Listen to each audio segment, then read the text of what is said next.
大家好，欢迎来到小林实验室。很多网友在购买冷藏盒的时候不知道怎么挑选，价格呢从300-400元到1-2千元，外观看起来都差不多，那实际上到底有什么不同吗？下面我们来做一个简单的测试，就制冷速度和制冷效果对比一下。这一款呢是美酷便携式冷藏盒，另外一款是市场上随机挑选的一款冷藏盒。我们以现在房间内的温度30度为例测试，两款冷藏盒分别设为5度。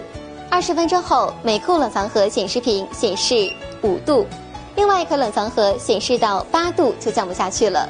我们再来看一下盒内温度计的显示情况，美酷冷藏盒盒内温度计显示5度，另外一款冷藏盒盒内温度计显示14度，与显示屏显示整整误差了6度。通过测试，我们不难看出，普通冷藏盒温度误差较大，药品安全无法保证。美酷便携式冷藏盒的制冷效果还是相当不错的。